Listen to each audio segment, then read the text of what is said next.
Latest updates ఎప్పటికప్పుడు పొందడానికి big TV WhatsApp channel follow అవ్వండి. లింక్ డిస్క్రిప్షన్ లో ఉంది. Welcome to big TV.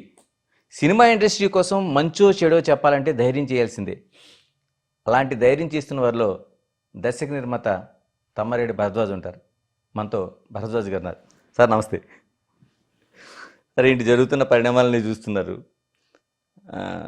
నేనంటుంది ఎందుకు సార్ అసలు సినిమా ఇండస్ట్రీలో ఏదైనా ఒక మంచి మాట చెప్పాలంటే, అంటే అది మీరు సీనియర్గా ఉన్నారు, దర్శకుడిగా చేశారు, నాన్నగారి దగ్గర నుంచి ఇండస్ట్రీలోన ఉన్న ఫ్యామిలీ మీది, ఏమి నిన్న కాక మొన్న వచ్చింది కాదు. ఒక మాట చెప్పాలంటే ఎందుకు మీతో వాళ్ళు అంత భయపడాల్సిన అవసరం ఏంటి, అంత ధైర్యం చేయాల్సిన అవసరం ఏంటి అసలు? భయమేం లేదు, ఎవరు భయపడతారు నేను అనుకోను, కానీ మనకెందుకు వచ్చిన గొడవ అనుకుంటారు అనుకోండి. నేను అనుకోవటం భయపడతారు నేను నమ్మను.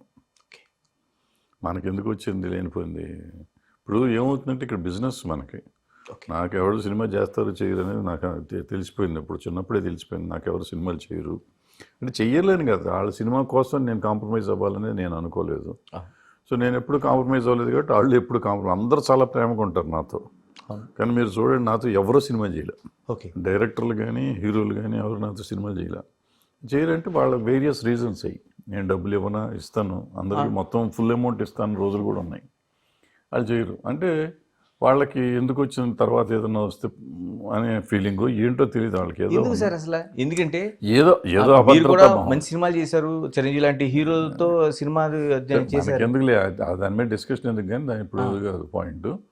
సో నేను లాగానే ఉంటాను, నేను మారను కాబట్టి. సో నేను లాగానే కంటిన్యూ అవుతున్నా. మిగిలిన వాళ్ళకి ఏంటంటే పలానా వాళ్ళతో పని ఉంటుంది మనకి, ఎందుకు ఏది మాట్లాడినా తప్పు అవుతుంది కదా అనేది పాయింట్. అందుకు నేను దానికి చెప్తానికి చెప్పారు తప్ప ఆ డేట్లు ఇవ్వలేదు అనేది బాధ లేదు, నాకు ఇబ్బంది ఏం లేదు. అంటే 50 ఏళ్ళు అయిపోయింది ఆల్మోస్ట్, చూస్తే 40 దాటింది. 40 ఏళ్ళ నుంచి నడిపిస్తాను ఉన్నాం. సో వాళ్ళు సపోర్ట్ చేసినా చేయకపోయినా సపోర్ట్ చేశారు. ఇండస్ట్రీ నన్ను సపోర్ట్ చేసింది ఇంతకాలం, లేకపోతే నేను ఉండేవాడిని కాదు. అంతే కదా. నాకు సినిమాలు చేశారా చేయలేదనేది పక్కన పెడితే, బట్ అదర్వైజ్ నాకు ఫుల్ సపోర్ట్గా ఉన్నారు అందరూ, మోరల్గాను ఫిజికల్గాను సపోర్ట్గా ఉన్నారు అందరూ. సార్ బెనిఫిషియల్ కావచ్చు, లేకపోతే ప్రీమిషియల్ కావచ్చు, కొత్త ఏమి కాదు, అసలు చాలా కాలం నుంచి నడుస్తుంది. ఇప్పుడు తమ్మారెడ్డి భరద్వాజ్ గారు ఎందుకు పాయింట్అవుట్ చేస్తున్నారు, ఎందుకు దాన్ని ఒక వే కరెక్ట్ కాదని ఎందుకు చెప్పగలుగుతున్నారు? అంటే నేను ఇప్పుడు చెప్పట్లేదు, మొదటి నుంచి చెప్తున్నా. నేను ఎప్పుడూ అసలు మామూలుగా అసలు ఈ లేకుండా బ్లాక్లో అమ్మే రోజుల నుంచి చెప్తున్నా. మిడ్ నైట్ షోలు వేసి బ్లాక్లో అమ్మేవారు టికెట్లు, అప్పుడు నేను చెప్తున్నా ఇది పద్ధతి కాదు, వేయకూడదు. ఎందుకు రేట్లు పెంచుతారు మీరు, ఎందుకు బర్డెన్ చేస్తున్నారు, ఫ్యాన్స్ కదా వచ్చేది, వాళ్ళ మీద బర్డెన్ చేయొచ్చు. నేను దగ్గర 20 సంవత్సరాల నుంచి చెప్తాను ఈ మాట, నేను కొత్తగా చెప్పింది ఏం కాదు. ఇప్పుడు వచ్చేటప్పటికి ఈ గొడవ అయినాక నేను మళ్ళీ చెప్పాను కాబట్టి మళ్ళీ ఇప్పుడు ఇష్యూ చేశారు. ఈ మధ్యకాలంలో మీరు మర్చిపోయి ఉంటారు, మళ్ళీ నేను కనపడేసరికి మీరు గుర్తు చేసుకుని ఉంటారు అంతే తప్ప నేను కొత్తగా చెప్పింది కాదు. అంటే ఆ బెనిఫిషియల్ వల్ల బెనిఫిట్ ఎవరికి జరుగుతుందని మీరు బెనిఫిట్ కోసం చేస్తాము జనరల్గా. ఇది ఎవరికి బెనిఫిట్ అనేది ఎవరికి తెలియదు. డైరెక్ట్గా ప్రొడ్యూసర్కి వస్తుంది, ప్రొడ్యూసర్ ఎవరికి వస్తుంది, ఇన్ టర్న్ ప్రొడ్యూసర్ దేని మీద ఖర్చు పెట్టింది. అది నా ఆర్గ్యుమెంట్ ఏంటంటే, ఇది తెలుగు రాష్ట్రాల్లో మాత్రమే ఎందుకు జరగాలి? ఓకే, తెలుగు సినిమా ఇది, తెలుగు రాష్ట్రాల్లో రేట్లు పెంచుతూ ఉంటున్నారు, మిగతా రాష్ట్రాల్లో పెంచరు కదా. మిగతా రాష్ట్రాల్లో పెంచినప్పుడు మిగతా మనకెందుకు పెట్టుకుని మనకి వీళ్ళకి ఎందుకు ట్యాక్స్ వేస్తున్నారు మీరు అనేది నా పాయింట్, నా ఆర్గ్యుమెంట్ అది. అది కాకుండా నెంబర్ ఆఫ్ థియేటర్స్ వేస్తారు కదా మీరు. ఇప్పుడు నేను సినిమా చేస్తే మీరు నా అన్ని థియేటర్లు లేరు, వాళ్ళు సినిమా తీస్తే అన్ని థియేటర్లు వేస్తున్నారు కదా, ఆటోమేటిక్గా మీకు డబ్బులు ఎక్కువ వస్తాయి, ఎక్కువ ఫుడ్ ఫాల్స్ ఉంటాయి సినిమాకి. ఈ పెద్ద సినిమాలకి, చిన్న సినిమాలకి ఫుడ్ ఫాల్స్ తక్కువ ఉంటాయి. ఫుడ్ ఫాల్స్ తక్కువ ఉంటే నీకు రూపాయి టికెట్ ఉందనుకోండి, నాకు 1 కోటి మంది చూసాను అనుకోండి, రూపాయి టికెట్ అంటే 1 కోటి రూపాయలే కదా నాకు వచ్చేది. ఇదే నాకు వాళ్ళకేంటి ఉంది, వాళ్ళకి 4 కోట్ల మంది చూస్తారు కరెక్టే. అదే టైంలో నాకు 1 కోటి మంది చూసిన టైంలో వాళ్ళకి 4 కోట్లు 5 కోట్లు 10 కోట్లు కూడా చూడవచ్చు. సో 4 కోట్లు 5 కోట్లు 10 కోట్లు వెళ్తుంది వాళ్ళకి రెవెన్యూ. సో ఇంకా నీకు తేడా ఏంటి, ఇంకెందుకు పెంచుకొని తెచ్చుకుందామని ఎందుకు అనుకుంటున్నావు నువ్వు అనేది నా ఆర్గ్యుమెంట్. అంటే సినిమా వ్యయం పెరిగిపోతుంది, మాకు కాస్ట్ పెరుగుతుంది, 10 కోట్లు వస్తుందిగా, అంటే ఇంకా పెరుగుతుంది మాకు అసలు రెమ్యునేషన్స్ వాటి ఇవ్వడంలో భారీ బడ్జెట్తో తీస్తున్నాం కాబట్టి. కరెక్టే, నేను కాదంటలా, దీన్ని కాదంటలా. మీకు 1200 థియేటర్లు 13,000 థియేటర్లు వేస్తే వస్తుంది కదా రెవెన్యూ, నీకు రేటు ప్రకారం వస్తుంది కదా రెవెన్యూ. ఈ తెలుగు రాష్ట్రాల్లో పెట్టినందువల్ల మీకు ఎంత తేడా వస్తుంది? 20,000, 20 కోట్ల, 30 కోట్ల, 50 కోట్ల, 100 కోట్ల, మ్యాక్సిమం 100 కోట్లు మ్యాక్సిమం. ఓకే. మ్యాక్సిమం వచ్చేది. 100 కోట్లు తెలుగు రాష్ట్రాల్లో వచ్చింది అంటే అది 1000 కోట్ల పైన చేస్తుంది సినిమా. ఓకే. మీకు 500 కోట్ల మించి మీరు సినిమా జరగదు. హ్మ్. ఈ 100 కోట్లు తీస్తే 900 కోట్లు వస్తుంది. 900 కోట్లు అంటే నీ 500 కోట్ల పోతే 400 కోట్ల లాభం వస్తుందిగా. అవును. ఇంక ఈ 100 కోట్ల కోసం తెలుగు ప్రేక్షకులను ఎందుకు ట్యాక్స్ చేస్తావు అనేది నా పాయింట్. ఓకే. వచ్చే 100 కోట్లే కదా. అవును. 300 కోట్ల ప్రాఫిట్ వస్తే చాలదా? హ్మ్. 400 వస్తే చాలదా? 500 అవ్వాలా రూలా ఏమన్నా ఉందా? ఆ 500 కూడా 100 కోట్లు ఇక్కడ ట్యాక్స్ వేయాలా నువ్వు? ఇప్పుడు అదనం ఇంతకుముందు ఏంటంటే మన తెలుగులోనే ఉండేది గతంలో. ఇప్పుడు మనకి హిందీ అయింది, డబ్బింగ్ అయింది, తమిళ్ అయింది, మలయాళం అయింది, కన్నడం అయింది, ఓవర్సీస్ వచ్చింది, చచ్చినంత స్పాన్ పెరిగింది. ఇదే ప్రపంచం అంతా ఆడతాను. ఆడుతున్నప్పుడు నీకు డబ్బులు వస్తున్నాయి కదా, ఇంకా ఎందుకు ఈ 100 కోట్ల కక్కుర్తి అనేది నా పాయింట్. అది కూడా తెలుగు ప్రజల మీద ఎందుకు వేయాల్సిన అవసరం? అది ఇక్కడే మనం ప్రేక్షకుల్ని ఆదరించే ప్రేక్షకులు నీ ఫ్యాన్స్ వీళ్ళ మీద పడతాను. ఖచ్చితంగా. వాళ్ళే కదా 10 సార్లు చూసేది. అవును సార్. రెమ్యునేషన్ కోసం చాలా వరకు గతం నుంచి కూడా చర్చలు జరుగుతూ ఉన్నాయి. అంటే అది ఒక పోటీలాగా, అంటే తీసుకునేది రెమ్యునేషన్ లాగా కాకుండా వాళ్ళెంత తీసుకున్నారు మేమెంత తీసుకోవాలంత ఒక పోటీ జరుగుతూ ఉంది. తీసుకున్నారు, వాళ్ళ సినిమాలు సేల్ అవుతున్నాయి కాబట్టి తీసుకుంటున్నారు. ఆ తీసుకున్నాక మళ్ళీ దీనికోసం ప్రయత్నం చేయొద్దు అంటాను నేను. ఓకే. మరి బెనిఫిషియల్ అని దాని జనాన్ని మీద ట్యాక్స్లు వేయొద్దు అంటాను నేను. తీసుకోండి, నేను అప్పుడైనా ప్రాఫిట్లోనే ఉంటారు కదా. అంటే ఒక రేస్ అనిపించట్లేదు దాంట్లో 25% అది రెవెన్యూ తీసేసుకోండి అంటున్నా. టోటల్ రెవెన్యూ, ప్రాఫిట్లో కాదు, టోటల్ రెవెన్యూలో. ఓకే. ఇప్పుడు 1000 కోట్లు చేసిన అనుకుంటే 250 కోట్లు వచ్చేస్తాను స్ట్రైట్ నీకు. 500 కోట్లు చేసిన 150 కోట్లు స్ట్రైట్ వచ్చేస్తాను. ఇట్లా పెట్టుకోండి. 100 కోట్లు చేస్తే 10 కోట్లు హీరోకి వచ్చేస్తుంది స్ట్రైట్గా. 25 కోట్లు సారీ. అట్లా తీసుకోండి, శుభ్రంగా తీసేసుకోరాదా అన్నా నేను. జరిగే పనులు కాదు, నాకు ఉచిత సలహాలు పడేస్తాను. మందేమైంది, మంది కాదు కదా, ముడ్డినిది కాదు కాబట్టి కాశీ దాకా దాకమన్నారంట. మనం ఏదైనా చెప్పొచ్చు, వాళ్ళకి తెలుస్తుంది వాళ్ళ కష్టం ఏంటో. అంటే కదా సార్, ఒకప్పుడు 100 రోజులు ఆడిందా, లేకపోతే 200 రోజులు ఆడిందా, 350 రోజులు ఆడిందా అనేది ఒక పెద్ద ఇది ఉండేది. ఇప్పుడు అలా కాకుండా ఎన్ని కోట్ల రూపాయలు రెమ్యునేషన్ తీసుకుంటున్నారు, ఒక రేస్ జరుగుతుంది. ఇది ఇండస్ట్రీలో ఒక ఆరోగ్యకరమైన పోటీలాగా అనుకోవాలా? కాదని అదే కదా నేను చెప్పింది. నన్ను గోలంతా అదే కదా, నా బాధ అంతా అదే కదా. ఇప్పుడు మనం మంచి సినిమా, ఇప్పుడు రామారావు నాగేశ్వర గారు పోటీలు ఉండేది. నేను యాక్ట్ చేసిన సినిమా గొప్పదా, ఆయన యాక్ట్ చేసిన సినిమా గొప్పదా అని ఉండేది. 100 రోజులు ఆడింది అనేది ఫ్యాన్స్ కొట్టుకున్నా, మా ఓడు రావణాసురుడు వేసాడు చంపేశాడు అంటే, మా ఓడు ధర్మదాతలో చేశాడు, ముసలాశం వేసాడు చంపేశాడు అని వీళ్ళు, అదే విప్పరనారాయణ వేసాడు చంపేశాడు అని, ఇట్లా నాగేశ్వరరావు రామారావు ఆ పెర్ఫార్మెన్స్ల మీద పోట్లాడుకునేవారు, లేదా మ్యూజిక్ మీద పోట్లాడుకునేవారు, డ్యాన్సుల మీద పోట్లాడుకునేవారు. ఇప్పుడు దేని మీద పోట్లాడుతున్నాం? డబ్బుల మీద పోట్లాడుతున్నాం. ఆ డబ్బులు ఎవరి? మళ్ళీ మనయ్య. ఖచ్చితంగా మనం తగలేసుకుని మనం పోట్లాడుకుంటున్నాం. ఎక్కడ ఏం పులిస్టా పడే అవకాశం కనిపిస్తుందండి మీకు? అంటే యాజ్ లాంగ్ యాజ్ నాకు అభిమానం ఉన్నంతకాలం నేను ఎంత ఉన్నా కానీ ఎంత పెట్టినా భరించి వెళ్తాను. నేను దొంగతనం చేస్తున్నానా, అప్పు తీసుకుంటున్నానా, అడుక్కుంటున్నానా సంబంధం లేదు. బెగ్ బార్ ఓవర్ స్టీల్ ఏదైనా చేసి తీసుకుని సినిమా చూడాల్సిందే నాకు, ఎంత పెట్టినా కానీ. ఆ తర్వాత నాకు ఎంత బర్డెన్ అవుతుంది అనేది నేను అనేది అంది మనం ఆలోచిద్దాం. లాభం మనకు వస్తుంది కదా, మనం ఆలోచిద్దాం. వాడి మీద బర్డెన్ చేయొద్దు, మన అభిమానించే వాళ్ళని మనకు హింస పెట్టొద్దు అనేది నా పాయింట్. అంటే మీరు అన్నట్టు ఎవరిదో మేము తీసుకుంటున్నాం వాళ్ళు ఇస్తున్నారు అనేది కాకుండా ఎక్కడో చోట ఒక బ్రేక్ పాయింట్ ఉండాలి కదా సార్. ఎందుకంటే మనకి ఒక వస్తువుని ఇంత అమ్మాలి అనేది అనుకునేటప్పుడు ఎక్కడో చోట ఒక బ్రేక్ పెట్టారు కదా, ఎంఆర్పీ కావచ్చు. రామారావు నాగేశ్వర అంటే ఇండస్ట్రీని గురించి ఆలోచించి మాకు ఇంత వస్తే మనకు వర్కౌట్ అవ్వదు, వద్దు అనుకుని వాళ్ళు రేట్ ఫిక్స్ చేసుకున్నారు. ఇప్పుడంటే ఎలా వేరే అయిపోయింది, పెరిగిపోయింది. 4-5 ప్రొడక్షన్ హౌస్ మీదే సినిమాలు ఇండస్ట్రీ నడుస్తుంది. అవును. సో వాళ్ళకి పోటీలు ఉన్నప్పుడు ఆటోమేటిక్గా ఆల్మోస్ట్ హీరోలు అందరూ పార్ట్నర్స్ లాగా ఉంటున్నారు సినిమాల్లో. సో సరిపోతుంది, మనం ఏం చేయలేం దాన్ని. ఇలాంటి పుష్ప 2 ఘటన అంతా చూస్తున్నారు మీరు, సంజయ్ థియేటర్ దగ్గర నుంచి ఇదంతా జరుగుతున్నది. ఎలా చూడాల్సిన అవసరం ఉందండి ఇలాంటి ఇష్యూస్ని? ఏం చూడాల్సిన అవసరం లేదు, మనం కొద్దిగా జాగ్రత్తగా ఉంటే సరిపోతుంది. చాలా సీరియస్ ఇష్యూ ఏం కాదు అది. చచ్చిపోయింది కాబట్టి చాలా సీరియస్ ఇష్యూ, అది వేరే సంగతి. బట్ ఇలాంటి కెలామిటీ జరగడం అనేది ఇంతకుముందు చాలాసార్లు థియేటర్లో చచ్చిపోయారు. ఆర్టిస్టులు వెళ్లకుండా కూడా చచ్చిపోయాను థియేటర్లో. ఆర్టిస్టులు వెళ్లకుండానే టికెట్ల కోసం చచ్చిపోయిన రోజులు ఉన్నాయి. మనం జాగ్రత్తగా ఉండాలి. అప్పటికి ఇప్పటికీ కూడా మనం జాగ్రత్తగా ఉండటం అనేది అవసరం. చాలామంది ఫ్యాన్స్ సినిమాకి వెళ్ళి ఆ కటౌట్ల మీద నుంచి పడిపోయి చచ్చిపోయిన వాళ్ళు ఉన్నారు. వెళ్తా వస్తాను, సినిమాకి వెళ్తాను వస్తాను, లేకపోతే ఫంక్షన్కి వెళ్తా వస్తాను, మోటార్ సైకిల్ మీద పడిపోయి చచ్చిపోయిన వాళ్ళు ఉన్నారు. సో ఎప్పటికప్పుడు ఇట్లా చచ్చిపోయిన వాళ్ళు చాలామంది ఉంటున్నారు. Hmm. లేదా ఫ్యాన్స్ కొట్టుకొని చచ్చిపోయిన వాళ్ళు ఉన్నారు. రకరకాలుగా చావులు ఉంటున్నాయి ఫ్యాన్స్. సో ఇవన్నీ తగ్గాలి. ఎందుకు ఫ్యాన్స్ అభిమానం ఉండొచ్చు కానీ ఇట్లా ప్రాణాల మీద తెచ్చుకుని ఎందుకు పేరెంట్స్ని ఇబ్బంది పెడతారు అనేది నా పాయింట్. పోనీ అటువైపు నుంచి చూడొచ్చండి. ఇటువైపు నుంచి అంటే ఫ్యాన్స్ అంటేనే వాడు ఒక మాన్యువల్లో ఉంటాడు. నిజంగానే ఒక దేవుడు. ఆ దేవుడు వచ్చే టైంకి వాడు ఏమైనా చేస్తాడు. మనకు ఆ సంజయ్ థియేటర్లో కనిపించింది అది.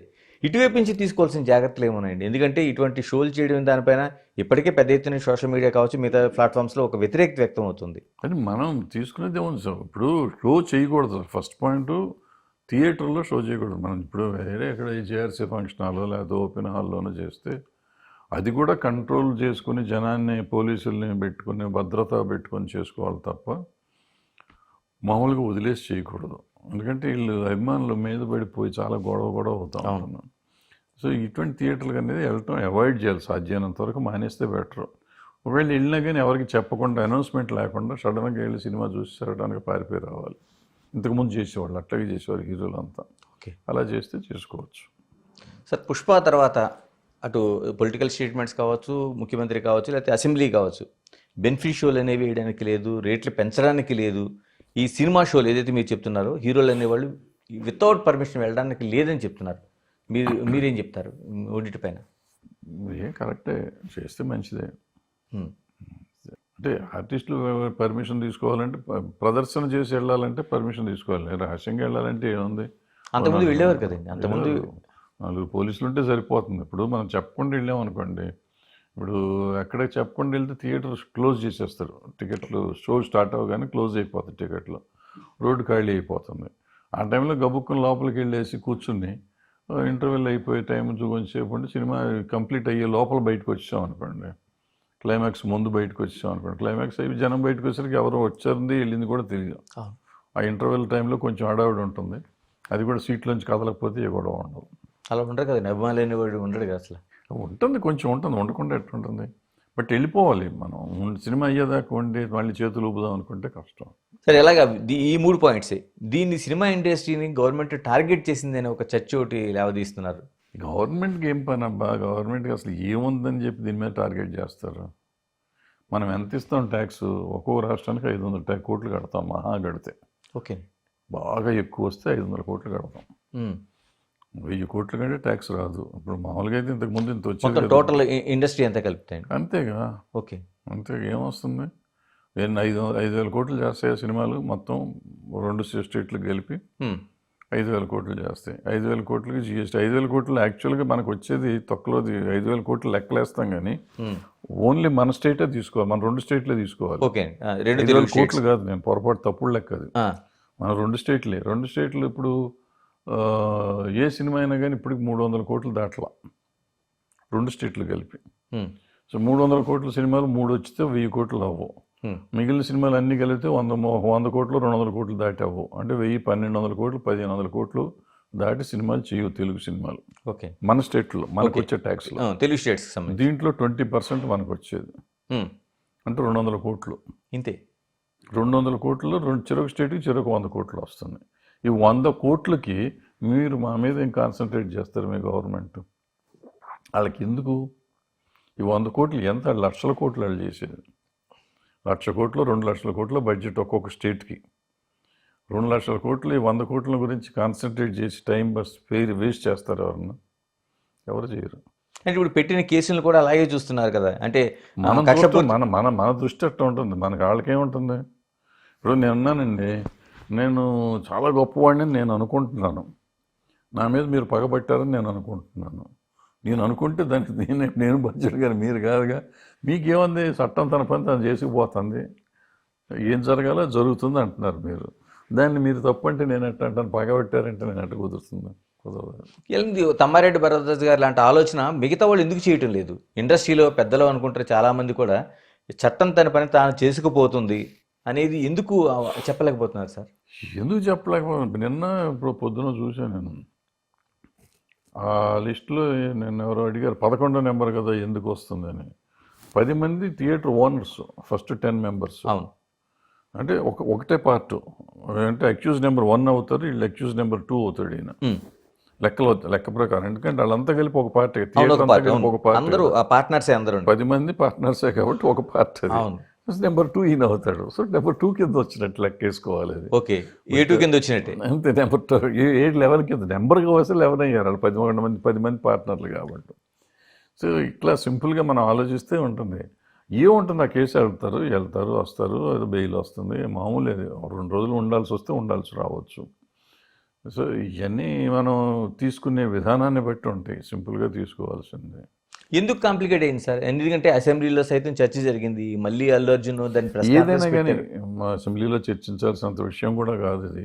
చర్చించాల్సి వచ్చింది, ఎందుకు వచ్చిందో తెలియదు. వచ్చినాక సీఎం గారు అంత తీవ్రంగా స్పందించాల్సిన అవసరం లేదు, క్యాజువల్గా చెప్పవచ్చు, లేదు జరిగింది, దాని చట్టం దాని పని చేసుకుపోతుందని ఆయన వదిలేయచ్చు. బట్ ఆయనకి గెలికారు, ఎవరో గెలికారు.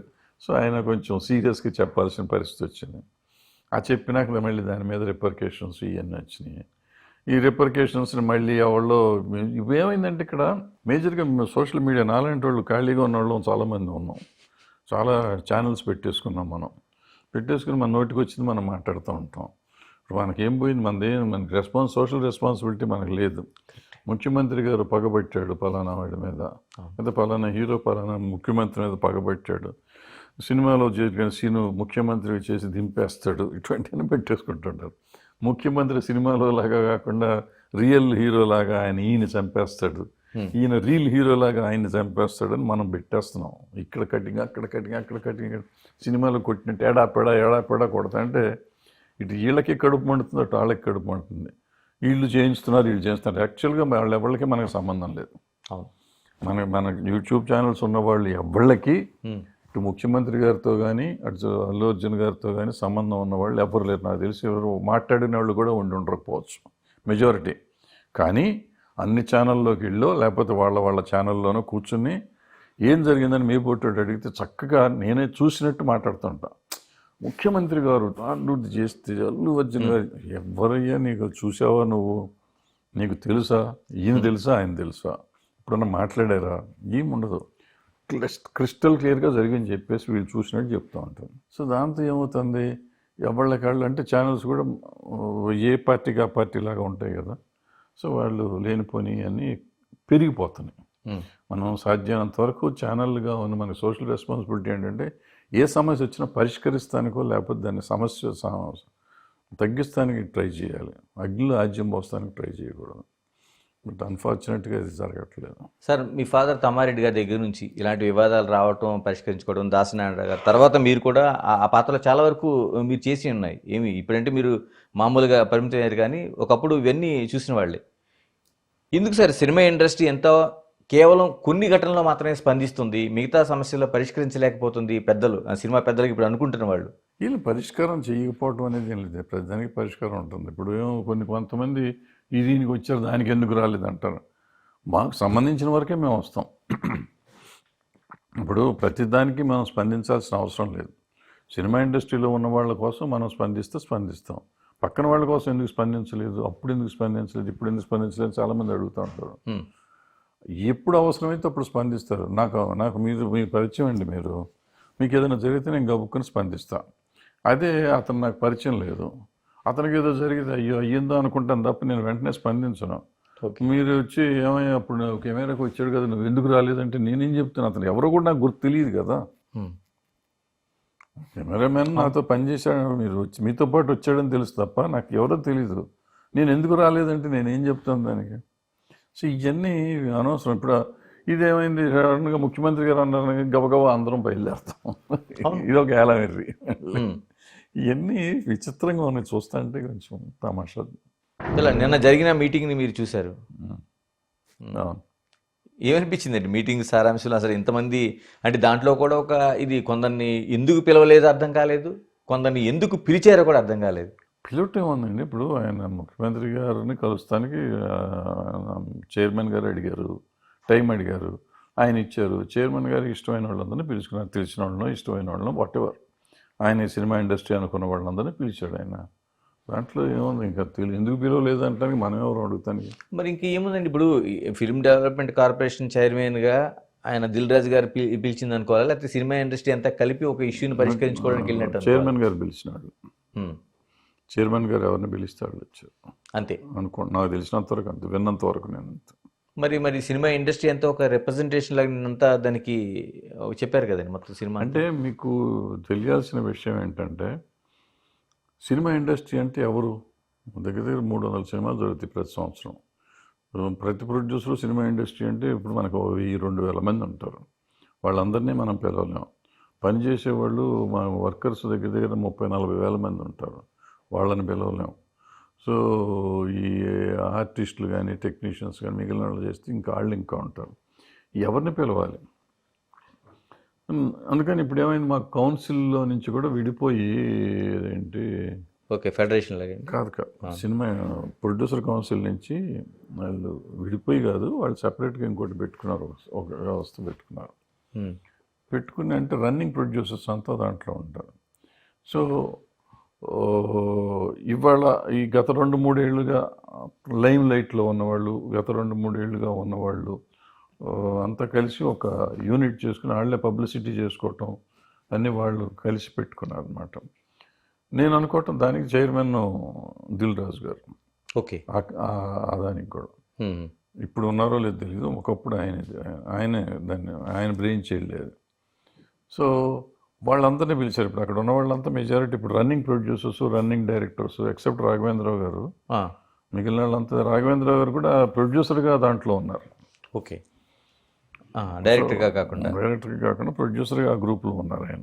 సో ఆ గ్రూప్ నుంచి అందరినీ పిలిచారు. సో వాళ్ళే రన్నింగ్ ప్రొడ్యూసర్లే, వాళ్ళ లీడర్స్ ఆఫ్ ది ఇండస్ట్రీ వాళ్ళే ఒక రకంగా చెప్పాలంటే.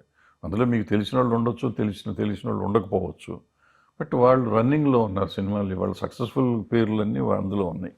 ఇంకా సార్ సినిమా సక్సెస్కి తర్వాత ఇండస్ట్రీలో వచ్చిన సమస్యల పరిష్కారం సక్సెస్కి మధ్య ఏమి అది రెండు ఒకటే అంటారు? అంటే ఒకటి కాదు. అంటే యాక్చువల్ నిజం చెప్పాలంటే అందులో సగం మందికి సమస్యలు ఏంటో కూడా తెలియదు. సో అందుకని ఎవరు సైలెంట్గా ఉన్నారు. ఇప్పుడు మనం అక్కడికి వెళ్ళి ఆయన మీరు బ్రహ్మాండంగా చేశారంటానికి వెళ్ళక్కర్లా, స్టేట్మెంట్ ఇచ్చి కూర్చోవచ్చు ఇంట్లో. అవును. సో మనకి ఏమన్నా కావాల్సింది అని అడుగుతానికి వెళ్ళాలి. యాక్చువల్గా మనకి మేమంతా అనుకుంటాం బయట మేము అందరం అనుకుంది ఏంటంటే జరుగుతున్న సమస్యకి పరిష్కారానికి వెళ్తున్నారేమో ఏమన్నా అనుకుంది. అసలు ఆ విషయం ఎవరు మాట్లాడలేదు, అసలు సంబంధం లేదు, ఆ విషయం మాట్లాడలే. ఆయన కూడా ఈ చిన్న విషయాలు పట్టించుకోవద్దని ఆయన చెప్పాడు. ఆయన ముందే చెప్పారు, అసెంబ్లీలో నేను వాటెవర్ నేను చెప్పిందంతా దానికి కట్టుబడి ఉన్నాను, అదే ఫైనల్ అని చెప్పారు ఆయన. అయిపోయింది. అది ఫైనల్ అయినప్పుడు ఇక మీటింగ్ అనవసరం కదా. బట్ ఇక్కడ మీటింగ్ ఏంటంటే ఇప్పుడు ఇంటర్నేషనల్ స్టాండర్డ్ చేయడానికి నిన్న కట్టుకుని ఎందుకు వెళ్ళాల్సిన అవసరం వచ్చింది? అది లేదు, మరి మనకు తెలీదు. సరే ఏదో ఒకటి పాపం వెళ్ళారు, కలిశారు, వచ్చారు, ముఖ్యమంత్రి గారిని కలిశారు, ఆయన ఏదో చెప్పారు. అండ్ చాలామంది చాలా బ్రహ్మాండంగా జరిగింది అన్నారు meeting. They are happy with that. వాళ్ళు హ్యాపీగా ఉన్నప్పుడు మనం హ్యాపీగా ఉండాలి తప్ప మనకెందుకు బాధ మధ్యలో? కాదు సార్, ఒక 40-50 years నుంచి ఇండస్ట్రీ దగ్గరగా ఉన్నారు. నేను అడుగుతుంది ఏంటి, ఇంటర్నేషనల్ స్టాండర్డ్స్లో ఉండే సినిమాది ఏంటి, అంతకుముందు మనకు ఏముంది, ఇప్పుడు ఏం చేయబోతారు సార్? ఏం చేయటం అంటే ఏదో చేస్తాం తెలుస్తుంది. ఇప్పుడు మొన్న బాహుబలి తీసాం, మొన్న కల్కి తీసాం, ఇప్పుడు ఇంటర్నేషనల్ స్టాండర్డ్స్లో వచ్చాం కదా. మా RRR తీసాం, ఆస్కార్ దాకా వెళ్ళాం. సో ఇవన్నీ ఇంటర్నేషనల్ స్టాండర్డ్సే కదా. అంతకుముందు మనం ఇక్కడ ఆంధ్రదేశం దాటి కర్ణాటక దాటి బార్డర్ దాటలేదు మనం. ఇప్పుడు తమిళనాడు ఇంతకుముందు ఉండేవాళ్ళం, మధ్యలో ఇప్పుడు మళ్ళీ వచ్చాం. హిందీ బెల్ట్ ఇప్పుడు ఏళ్తున్నాం. పుష్పాసులు ఎంత చేసిన హిందీ సినిమాల రికార్డులు అన్నీ బ్రేక్ చేసేసింది. డబ్బింగ్ సినిమా అయ్యండి, హిందీ సినిమా ఇంతవరకు ఏ సినిమా చేయనంత దానికి ఎక్కువ చేసింది. సో మనం స్టాండర్డ్ అమెరికాలో కూడా అట్లాగే చేస్తుంది అది. సో రికార్డులు బ్రేక్ చేస్తున్నాం కదా. ఇంటర్నేషనల్ స్టాండర్డ్ అంటే అంతే. అది ఇంకా పెరగాలి, ఇంకా యూరోప్లో కూడా రావాలి, లండన్లో కూడా రావాలి, ఇంగ్లాండ్లో కూడా రావాలి, ఆస్ట్రేలియాలో రావాలి, ప్రపంచం అంతా రావాలి. అంటే సినిమా క్వాలిటీ కాదు మనకి, అంటే సినిమా క్వాలిటీ అయితేనే వాళ్ళంతా చూస్తారనేది. క్వాలిటీ లేకపోతే వాళ్ళు చూస్తారా అంటే? క్వాలిటీ ఇప్పుడు మనకి 250 సినిమాలు ఇందాక చెప్పినట్టు అవుతున్నాయి. 30-40 సినిమాలే కదా ఇక్కడ ఆడినా, అక్కడ ఆడినా కానీ బయటికి వెళ్ళేది. మొత్తం అన్ని సినిమాలు వెళ్ళట్లా. సో ది స్టాండర్డ్ ఉన్న ఫిలిమ్సే బయటికి వెళ్తాయి, అన్ని సినిమాలు వెళ్ళవు. సో అదే ఇంటర్నేషనల్ స్టాండర్డ్ అనేది. సార్ ఇంటర్నేషనల్ స్టాండర్డ్స్ అంటే అది గ్రాఫిక్సా లేకపోతే అంటే అవసరమైతే గ్రాఫిక్స్, లేకపోతే కథాంశమా సార్? సార్ కథాంశమే ఫస్ట్. కథాంశం గ్రాఫిక్స్తో కూడిన కథాంశమా, ఫ్యామిలీతో కూడిన కథాంశమా, హాస్యంతో కూడిన కథాంశమా, యాక్షన్తో కూడిన కథాంశమా అని ఉంటాయి, రకరకాలు ఉంటాయి. సైంటిఫిక్ కథాంశమా, దేనికి అవసరమైన గ్రాఫిక్స్ అది చేస్తామా, అది మనం ప్రజెంట్ చేసే విధానం ఇంటర్నేషనల్ స్టాండర్డ్లో ఉందా లేదా, అంటే కెమెరా వర్క్ కానీ, ఎడిటింగ్ కానీ, మ్యూజిక్ కానీ, అంటే ఏదో చుట్టేసినట్టు ఉందా, లేకపోతే మనకి ఆ స్టాండర్డ్లో ఉందా, రియాలిటీకి దగ్గరగా ఉందా, రకరకాలు. వాటి రియలిస్టిక్ సినిమాలు అవ్వచ్చు, ఒకటం నార్మల్గా అసలు మనం ఊహించనేది జరిగే సినిమాలు అవ్వచ్చు, ఇంకోటి సైంటిఫిక్స్ కొత్తగా ఉండొచ్చు, ఆలోచించి ఉండొచ్చు. అలాంటివన్నీ మనం వాళ్ళ స్టాండర్డ్లో తీస్తున్నామా లేదా. అంటే దానికి ముఖ్యమంత్రి గారితో సమావేశం జరగాల్సిన అవసరం ఉందా అంటారు? ముఖ్యమంత్రి గారు అంటే మీరు మాకు సపోర్ట్ చేయడం చేస్తా అన్నారు, అయిపోయింది కదా, సింపుల్, ఒక మాటలో అయిపోయింది. సార్ ఇక్కడ సినిమాకి సంబంధించింది మన పాన్ ఇండియా సినిమాలు తీస్తున్నాం, ఎందుకు సార్ హిందీలో కలెక్షన్స్ ఆ విధంగా పెరుగుతున్నాయి? అంటే ఇక్కడ నార్మల్గా వస్తున్న సినిమాలకు కూడా హిందీలోన, అంటే అంతకుముందు మీరు ఎప్పుడైనా చూసారు సార్ ఈ హిందీలోన ఈ విధంగా కలెక్షన్స్ మనకు పెరగడం అనేది? లేదు, ఈ మధ్యకాలంలోనే పెరిగింది. ఎందుకు సార్ అది ఆ కథాంశం ఎందుకని వాళ్ళు అంత కనెక్ట్ అవుతున్నారండి మనకి? అంటే మనకి హిందీలో మీకు ఈ డాకు సినిమాలు, గీకు సినిమాలు బాగా ఎక్కువ ఉండే గతంలో. షోలే దగ్గర నుంచి షోలే కానీ, డాకు సినిమా, మేరా గాంవ్ మేరా దేశ్, అటువంటి సినిమాలు అన్నీ విపరీతం కలెక్ట్ చేస్తుండే. మంగళ డాకు, టొంగల్ డాకు, ఏదో డాకు, ఈ డాకు, ఆ డాకు అని చాలా సినిమాలు అండి. అది మధ్యలో పోయింది, మధ్యలో పోయి సాఫిస్టికేటెడ్ సినిమాలు వచ్చినాయి. సో ఇప్పుడు ఈ పర్టికులర్ సినిమా వచ్చేటప్పటికి మళ్ళీ ఉంది, అది రూరల్ అర్బన్ అంతా మీకు ఆ సినిమాలు ఎక్కువ చూస్తారు. మొన్న చూడండి, మొన్న గదర్ అని ఒక సినిమా వచ్చింది, గదర్ 2, అది విపరీతంగా చేసింది. స్త్రీ 2 అని ఒకటి వచ్చింది, అవును, అది దగ్గర దగ్గర ఇట్టాగే చేసింది, అది టాప్ లిస్ట్లో ఉంది. అది మాసెస్కి అట్రాక్ట్ చేసి, మన విఠలాచార్య గారి సినిమా లాగా ఉంటుంది అది. అవును, స్త్రీ 2. బుల్బులయ్య 2 3 ఒకటి వచ్చింది, అది ఇట్లాగే ఉంటుంది, అది కొంచెం అది చేసింది, బాగా చేసింది. సో అక్కడ ఏంటంటే మళ్ళీ మాస్ సినిమాలు చూడటం మొదలెట్టారు.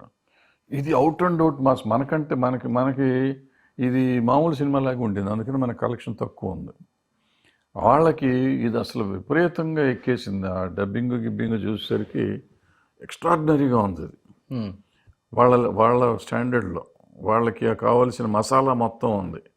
ఆ మసాలా చూసేసరికి అసలు అతిగా అదే పెరిగిపోయింది, విపరీతంగా చేసేసింది డబ్బులు.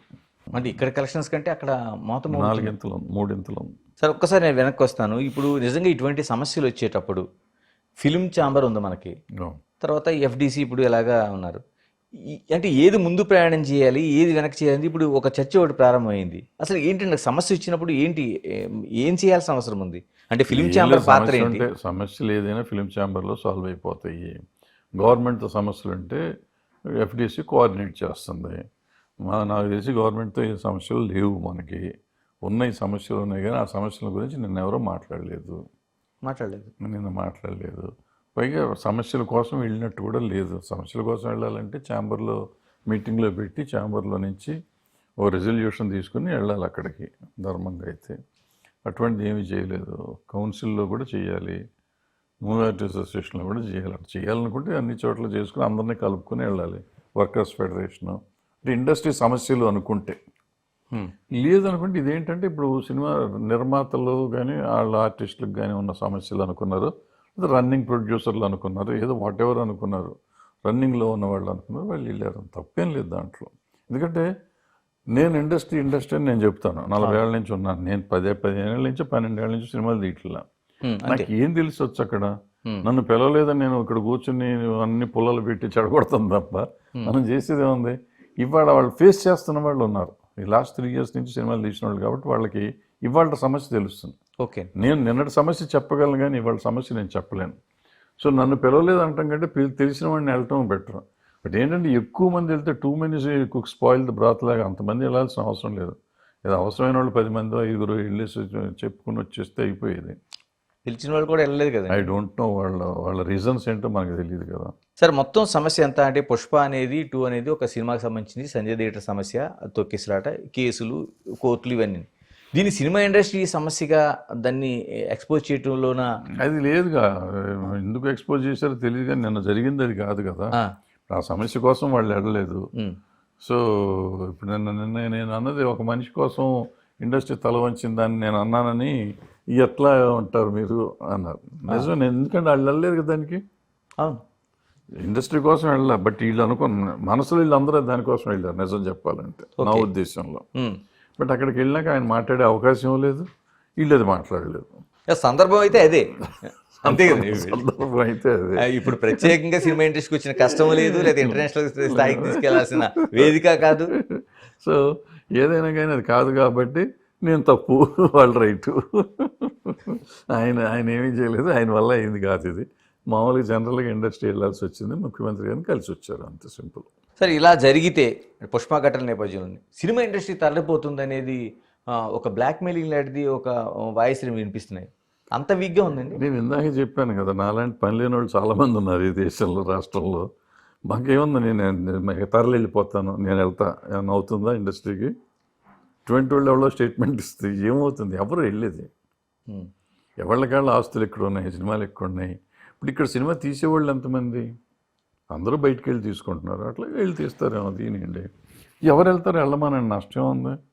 మేము హైదరాబాద్కి రావడానికి 40 ఏళ్ళు పట్టింది ఇండస్ట్రీ రావడానికి. ఎంత కష్టపడితే వచ్చింది ఇక్కడికి. ఈ డ్యాన్సులు నేర్పించి, ఫైట్లు నేర్పించి, యూనియన్లు పెట్టి, సినిమాలు తీసి, స్టూడియోలు కట్టి ఒకటి చేసాం, అన్ని కష్టాలు పడ్డాం. సో అంత ఈజీ ఏం కాదు. ఇప్పుడు స్టూడియోలు కట్టక్కర్లేదు, ఇంతకు ముందులో టెక్నాలజీ మారిపోయింది కాబట్టి అంత లేదు. బట్ ఓవర్ నైట్ వెళ్ళిపోవచ్చు, వెళ్ళి చేయాలంటే. బట్ ఓవర్ నైట్ ఎవరు వెళ్తారు? ఎందుకు వదిలిపెట్టి వెళ్తారు? ఏం అవసరం ఉంది? ఏమైనా కొట్టారా, తిట్టారా? నన్ను ఏం జరిగింది ఇక్కడ? సరే, సినిమా ఇండస్ట్రీ కోసం నేను ఏదో చేయాలి, ఎక్కడికో తీసుకెళ్ళాలి అనుకునే ప్రయత్నం చేస్తుంటే, ఇప్పుడు నా పైన వ్యక్తిగత హననం కావచ్చు, లేకపోతే ఈ పర్సనల్ టార్గెట్ కావచ్చు నాకు అవుతుందని అల్లు అర్జున్ బాధపడ్డారు ఒక ప్రెస్ కాన్ఫరెన్స్లో. నిజంగా అలాంటి పరిస్థితులు ఉంటాయండి? అంటే ఒక వ్యక్తి ముందుకు వెళ్తుంటే, ఒక ఇండస్ట్రీని ముందుకు తీసుకెళ్ళాలి. అన్ని మిస్అండర్స్టాండింగ్స్ ఇవన్నీ నేను అనేది మీకు మిస్అండర్స్టాండింగ్సే. ఆయన అనుకోవటం కరెక్ట్ కాదు, ఆయన అనుకోవటం ఏది కరెక్ట్ కాదు. ఇప్పుడు వ్యక్తిగతంగా నేను నిన్న చెప్పాను, నా వీడియోలో కూడా చెప్పాను. ఆయన చెప్పింది నేను ఇందాక చెప్పినట్టు, వాళ్ళ రామారావు గారి సినిమాలు చెప్తే 100 సినిమాలు చెప్పొచ్చు. 100, 100, 300, 200 చేశారు, 200 చేసినట్టున్నారు ఆయన. అందులో 15, 20, 30 సినిమాల పేర్లు చెప్పొచ్చు మనం. ఆయన అద్భుతమైన పెర్ఫార్మెన్స్ చేశాను. నాగేశ్వర గారు 100 సినిమాల పైన ఉంటే ఆయనకి చెప్పొచ్చు. కృష్ణ గారికి కూడా 2-3 సినిమాలు చెప్పొచ్చు. సోమన్ బాబు గారికి 3-4 చెప్పొచ్చు. చిరంజీవి గారికి స్వయం కృషి లాంటివి చెప్పొచ్చు. బాలకృష్ణ గారికి కొన్ని చెప్పొచ్చు. వీళ్ళకి వచ్చేటప్పటికి ఏం సినిమాలు చెప్తాం? కరెక్ట్. నువ్వు వేసిన వేరియేషన్ ఎక్కడ ఉంటాను? అఫ్కోర్స్ పాపం అల్లు అర్జున్ అనే అతను కానీ, ఎన్టీఆర్ అనే ఆయన కానీ చాలా కష్టపడతారు ఆర్టిస్టులుగా. ఆ సినిమాలో కథ ఏముంది అనేది దానికంటే వీళ్ళు ఆ క్యారెక్టర్ని నిలబెట్టుకోవటానికి వీళ్ళు నిజంగా చాలా కష్టపడి వాళ్ళు ఈ స్టేజ్కి వచ్చారు వాళ్ళు. అయితే దానివల్ల మనకు వచ్చేదేం లేదు. ఇవాళ భారతదేశంలో ఎన్టీ రామారావు గారిని ఇవాళకి మర్చిపోకుండా అంటే ఆయన పెర్ఫార్మెన్సెస్ వల్ల. కరెక్ట్. ఆయన పోయే ఆల్రెడీ 30 ఏళ్ళు అయిపోయింది. 30 ఏళ్ళకి కూడా ఇంకా ఆయన గురించే మాట్లాడుతున్నాం, ఆయన పెర్ఫార్మెన్స్ గురించి మాట్లాడుతున్నాం. అంటే ఆ సినిమాలు లెవెల్కి ఎక్కడికి వెళ్తున్నాం? ఆ సినిమాల్లో ఉన్న ఇది మంచి కానీ చెడు కానీ ఏదైనా ఎక్కడ ఉంది? ఆ ధైర్యం ఎక్కడ ఉంది? కారణం ఎక్కడ సార్? నటుల్లో ఉందా, దర్శకుల్లో ఉందా, లేదా నిర్మాతల్లో ఉందా? నటుల్లోనే ఉంది. నిజంగా చెప్పాలంటే నటుల్లోనే ఉంది. వాళ్ళు అంటే ధైర్యం చాలా. రామారావు అంటే మనదే ఉంది, ప్రొడ్యూసర్ గారు వచ్చారు, వారి కథ ఉంటే చేసేద్దాం మనం. నేను కథ వినేసి ఓకే చేసుకోండి అనేవారు. మీకు నమ్మకుంటే చేయండి అనేవాడు ఆయన.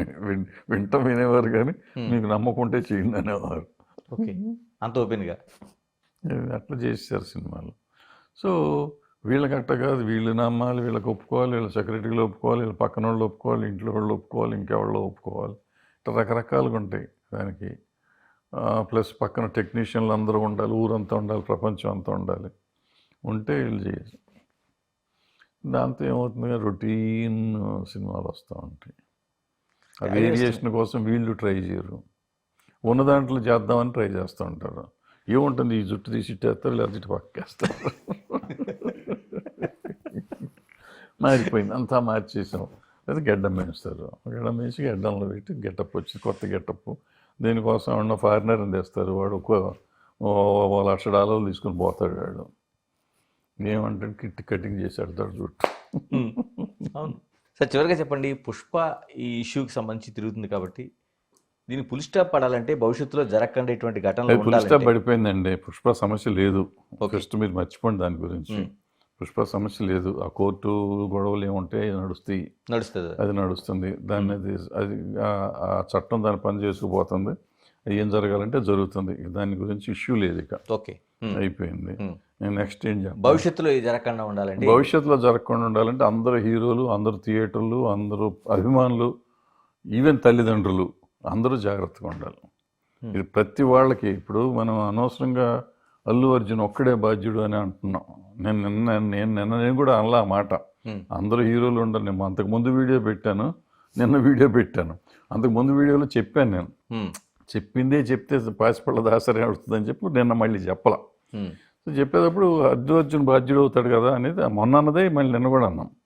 ఇది ఇప్పుడు ఏమో చాలామంది అనుకుంటున్నారు అల్లు అర్జున్ ఒక్కడనే బాధ్యుని చేశాను. అల్లు అర్జున్ ఒక్కడు థియేటర్ వాళ్ళు బాధ్యులు, ఫ్యాన్స్ బాధ్యులు, తల్లిదండ్రుల బాధ్యులు. పర్టికులర్ చిన్న పిల్లల్ని తీసుకుని తల్లిదండ్రులు రావటం వాళ్ళు కూడా బాధ్యులే. వచ్చిన అల్లు అర్జున్ బాధ్యుడే. అల్లు అర్జున్ని ప్రేరేపించిన వాళ్ళు, ఇలా పిచ్చి పనులు చేయమని ప్రేరేపించిన వాళ్ళు బాధ్యులే. పిఆర్ పబ్లిసిటీ చేసిన వాళ్ళు బాధ్యులే. మరి రండి అల్లు అర్జున్ గారు వస్తున్నారని చెప్పి వాట్సాప్ మెసేజ్లు పెట్టిన వాళ్ళు ఉన్నారు కదా, వాళ్ళు బాధ్యులే. ఈ రోడ్ షో చేయమని చెప్పిన వాళ్ళు బాధ్యులే. ఇవన్నీ అందరూ బాధ్యులే. ఇది జరుగుతుందని తెలుసు కదా, ఇటువంటివి జరుగుతాయని తెలుసు కదా. అది అందుకని ఇవన్నీ జరగకుండా ఆపాలి. 100% ఆపాలి. ఆపాలంటే డెఫినెట్గా ప్రొడక్షన్ హౌస్లు, హీరోలు కోఆపరేట్ చేయాలి. ప్లస్ గవర్నమెంట్ ఒకవేళ పొరపాటు నీళ్ళు వస్తే సరైన అరేంజ్మెంట్ చేయగలగాలి. పోలీస్ అరేంజ్మెంట్, సెక్యూరిటీ ఇవ్వగలగాలి. పోలీస్, గవర్నమెంట్ కాదు, పోలీస్ ఇస్తే చాలా వరకు సాల్వ్ అయిపోయింది. ఈ బాడీగార్డ్ బౌన్సర్ల వ్యవస్థను ఆపేయాలి. నిజమే. ఇది మీరు ఎప్పుడైనా అంతకుముందు మీ కాలంలో చూసారండి? ఎక్కడ లేదనుకుంటా, ఈ మధ్య కాలంలో తయారైంది ఇదంతా.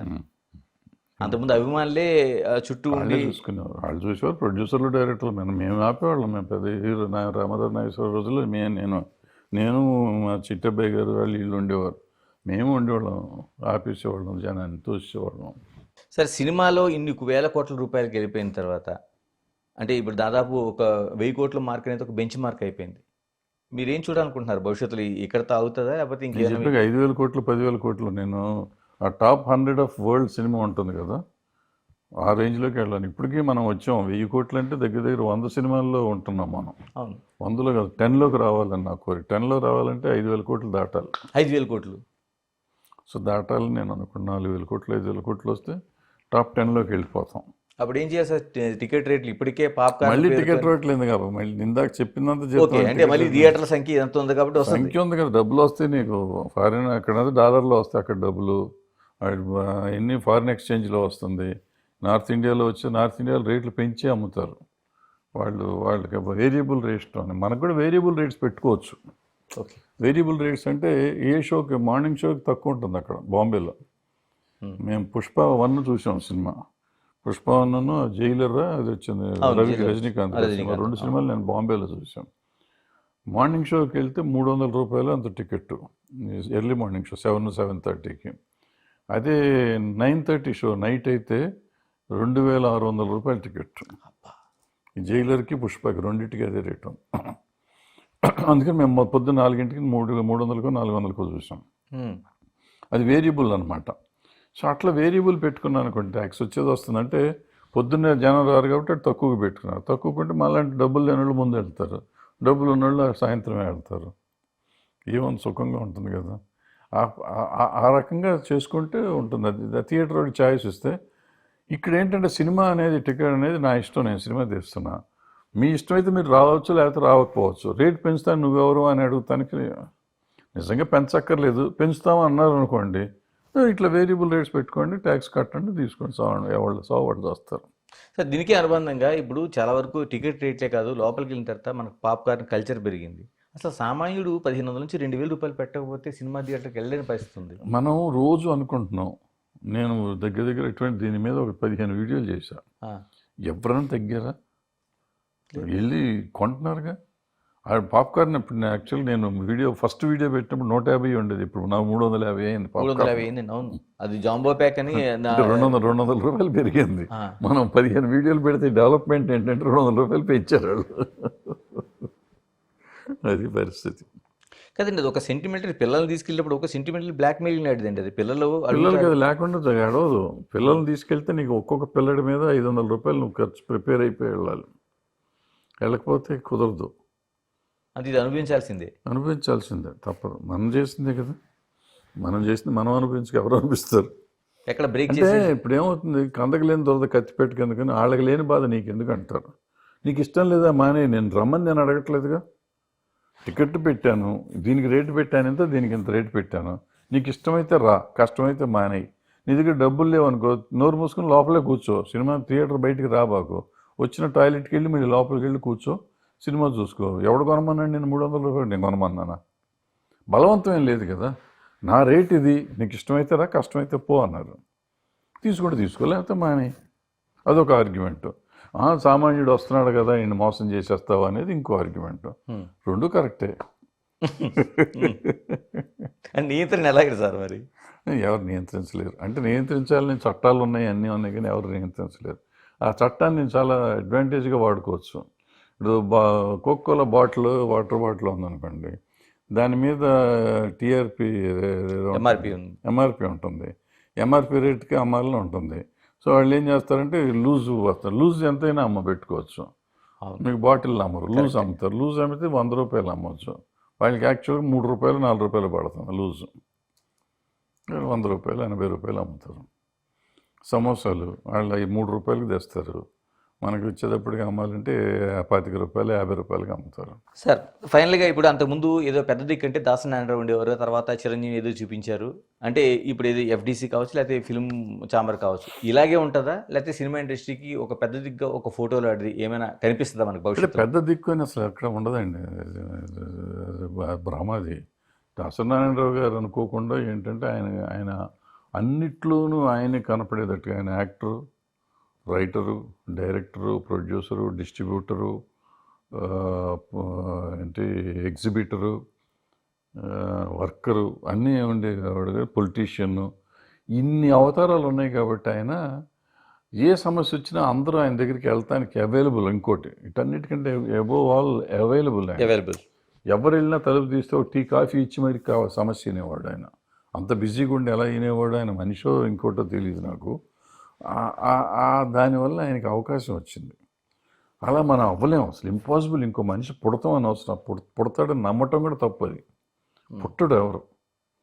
చాలామంది అనుకుంటారు మా ముఖ్యమంత్రి గారు చేయరా, మా ప్రైమ్ మినిస్టర్ చేయట్లేదా, లేకపోతే ఆయన చేయట్లేదా, లేకపోతే ఈ హీరో గారు చేయట్లేదా, ఇంతమంది చేయట్లేదా, నేను ఈ సేవలు చేస్తున్నాను. ఇవన్నీ ఓకే, మీరు అన్నీ కరెక్టే. బట్ ఈయన చేసింది మీరు ఎవరో చేయలేరు, ఎవరూ చేయలేం. అది ఇంపాసిబుల్ అనమాట. అంటే ఎన్నిట్లో ఆయన సక్సెస్ఫుల్. ఆయన ఇంకోటి ఆలోచించాలి. నాలాంటి వాళ్ళు ఎవరిని చేసి ఉండొచ్చు, ఒకళ్ళిద్దరు చేస్తే కొన్ని చేసి ఉండొచ్చు, కొంతవరకు 50% 25% చేసి ఉండొచ్చు.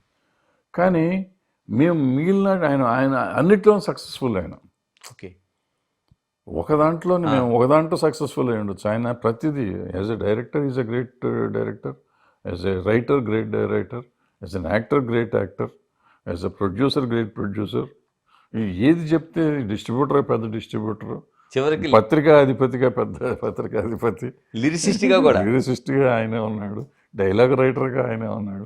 ఆయన ఏది కాదు, ఒక మ్యూజిక్ డైరెక్టర్ ఒకటే కాదు. ఆయన పాడలేదు, మ్యూజిక్ చేయలేదు, మిగిలిన అన్నీ చేసాడు ఆయన.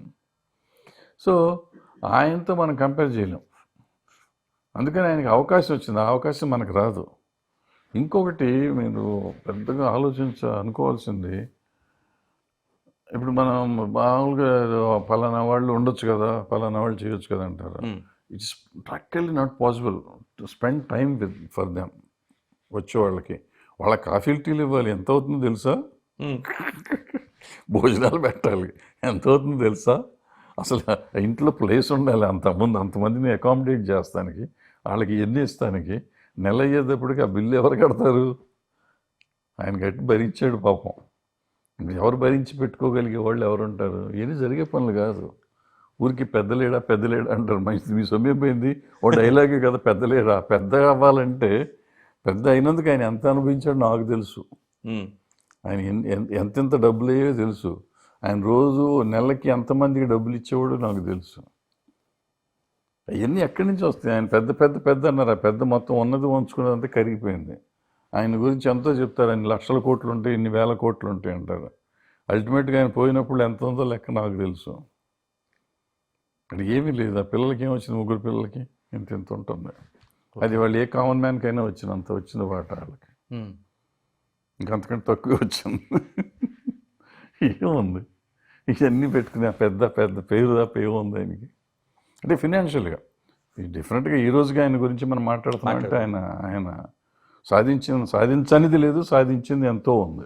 సార్ మీరు అటువైపు నుంచి చెప్పారు, నేనేమంటానంటే ఆయన చెప్తే వినేవాళ్ళు ఉండేటోళ్ళు, ఇప్పుడు చెప్తే వినేటోళ్ళు ఉన్నారండి. వింటాను కదా, ముందు దొరికేవాళ్ళు లేరు. ఇప్పుడు ఆయనకు ఫోన్ చేస్తే ఎత్తేవారు, మనకు ఫోన్ చేస్తే ఎవరు ఎత్తరు కదా, వినేవాళ్లే కదా. ఇప్పుడు అంతకు ముందుకి ఇప్పటికి ఏంటంటే, ముందు ఈ కొత్త టెక్నాలజీ వచ్చినాక, కార్వాన్లు సెల్ ఫోన్లు వచ్చినాక, టెక్నాలజీ మారిపోయినాక ఎవళ్ళకాళ్ళు సపరేట్ అయిపోయారు. ఒకళ్ళకి మానవ సంబంధాలు లేవు, మానవ సంబంధాలు మొత్తం తెగిపోయినాయి. సో మీకు ఆ కాంటాక్ట్స్ లేవు. పలానా హీరోని కలవాలంటే పలానా హీరోకి ఎవరు సెక్రటరీ ఉన్నారండి, ఆయనకి ఫోన్ చేయండి అంటారు. ఇప్పుడు దాసనారాయణరావు గారి స్టాండర్డ్కి ఆయన సెక్రటరీకి ఫోన్ చేసి మాట్లాడలేడుగా. సో ఆయన డైరెక్ట్గా హీరోకే మాట్లాడాలి. సో హీరోకి నెంబర్ మాట్లాడరండి ఆయన అంటారు. అది దాసనారాయణరావు గారు కాబట్టి ఎవడ చెప్పేది, ఫోన్ నెంబర్ అని చెప్పి ఆయన కొట్టేవాడు. మనం చేస్తే ఎత్తరుగా, దాసనారాయణరావు నెంబర్ కాబట్టి అక్కడ ఫీడ్ అయ్యి ఉంటుంది కాబట్టి ఎత్తారు. మన నెంబర్ ఫీడ్ అయ్యి ఉన్నా కానీ ఎత్తరాళ్ళు. థ్యాంక్ యూ వరదాస్ గారు, థ్యాంక్ యూ వెరీ మచ్.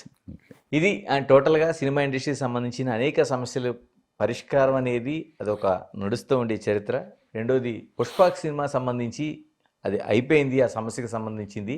ఇక చట్టం తన పని తాను చేసుకుపోతుంది. మరోవైపు ఇండస్ట్రీలో జరుగుతున్న పరిణామాలకి, అంటే వస్తున్న కథలు కావచ్చు, లేకపోతే నిర్మాణం కావచ్చు, ఇవన్నిటికీ కీలకంగా ఆ చిత్ర హీరోని వాళ్ళ జాగ్రత్తలు తీసుకుంటే గతంలో ఉండే ఏదైతే పరిణామాలు అనుకుంటున్నామో, క్వాలిటీ అనుకుంటున్నామో, అవన్నీ చూసే అవకాశం ఉంటుంది. Keep watching big TV. This is Ganesh. For more videos like this, subscribe Big TV channel.